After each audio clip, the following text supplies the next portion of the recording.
Hey everyone, it's Tam and Lucy. We're here at Gamescom 2024 and we just got hands-on time with Dune Awakening. Lucy, what do you reckon so far? So I've been very excited about Dune Awakening for a little bit. We've seen it at multiple trade shows at places like PAX, and this is our first time going hands-on with it. I really dug it, but I'm also very aware that we obviously didn't get the full true onboarding experience, and obviously we had devs there, and so it was like, hey, you'll do this for a little bit and then we're just going to cheat you into the next area so you can try flying in an ornithopter or something. But overall, in terms of moment-to-moment gameplay, yes, you definitely feel like you are on Arrakis and you are struggling for literally every single thing.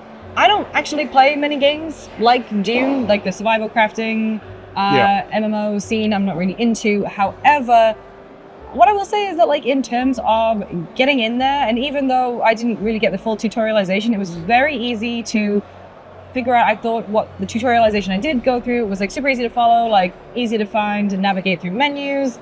And I will say I really did just feel like I was struggling on Arrakis. And it gets to the Dune of it all very quickly. Like, one of the first things you see is a bloody giant sandworm come to get you. Immediately, The struggle isn't with like the mechanics itself. No. It's the actual world is suitably difficult to navigate, and the survival element of it feels authentic to a degree. It's like you are definitely scrounging for resources, but it doesn't feel unfair. Yeah, exactly. And obviously there's still a lot of balance. Yeah, exactly. And that was a big part of it. Like, you immediately jump in there and you have to, like, you know, find the plants to extract the water for yourself, otherwise you like very quickly will pass out or die. But then the plants only fill you to a certain amount, like you're 1/3 of the water bar, so it's not something you can routinely rely on. It's encouraging you very gently to gather resources, to upgrade those materials, to make sure that you can intake more water, to make sure that you can then eventually get to a place where you are building and refining. I was, like, going around like a little weirdo, exsanguinating blood from all of my downed enemies. Yeah. And then later on, when I made my own outpost, which we'll come to building in a second, like, the refiner was there and I could put it in there. Yeah, it feels like a good mixture. If you're familiar with any of Funcom's other games, it feels like they've cherry-picked some mechanics from different games and put them all together and like streamlined them a bit and like polished them up a bit. Even at this early stage, it feels very playable. I'm excited to see how it holds up long term, if you know what I mean, because that survival element at the start feels right, but I do wonder if you reach a point where you're like, okay, I've been playing for like 30-40 hours now, the survival is no longer much of an issue because I'm so loaded. But that's where stuff like other players, NPCs, I think when building gets into it. So I got to build an outpost, and it was, as you know, I play a lot of The Sims, I'm used to building stuff. I did find again, very easy to get to grips with. I was building stairs, I was building, I was placing holograms so I could check where things would go, how it would look, and then I also could mess around with various, so if you align with certain factions, so if you align with a Harkonnen faction, for example, the aesthetics of what you can build, your outposts are different, and so you can theme it in certain ways. The actual, like, politics part of it, you mentioned the Harkonnen there. We got a very brief glimpse at it. It seems very interesting and cool, though. Do you want to like break it down? Yeah, very end game Dune Awakening. So there's PvE, PvP, and this end game stuff, whereby you align yourself with a faction.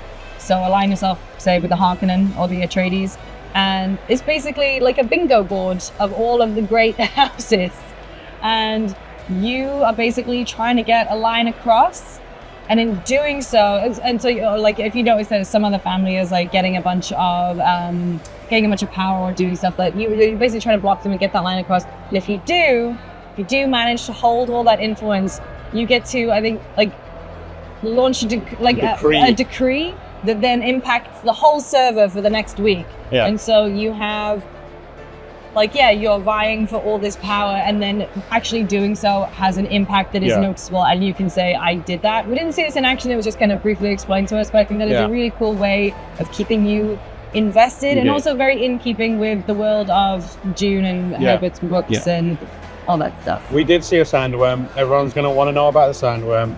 It popped up pretty much immediately, and we did the thing that everyone does when they see a sandworm and leg it in the opposite direction as quickly as possible. Because if the sandworm eats you, you lose everything. Yeah, if you're downed in PvE at least, like you can use that respawn beacon, like you can go get your stuff back. But yeah, if a sandworm gets you, then I stuck with it on. So basically, stay away from the sandworms. But it's also like, the sandworm is in terms of like a gameplay, very good deterrent to get you to a stage where you are making a vehicle, because you cannot cross, like, you're start of the game, you're in this very limited kind of area. You can go anywhere, but you can't really, because the sandworm will be activated and you cannot outrun it. And so it's a very clever way of eking out and kind of making you engage with all the game systems. And then you build that bike and you can zip over, avoid the sandworm. And then, I went through an outpost and I found a bunch of like lore stuff, because there was like audio logs and things in there, treasures, a lot of things to craft and stuff. And so I'm really intrigued by it, because like I said, I'm not really into those kind of games. I think attaching it to Dune guaranteed to get me interested. So overall, had a good time. Yeah, a lot of potential there, it seems like, especially given that Dune is so popular. It could be a healthy community for a little while. Either way, we're going to be keeping an eye on this, and you can see what we think going forward. Keep it GameSpot, youtube.com/GameSpot, and the site. And we'll see you again soon.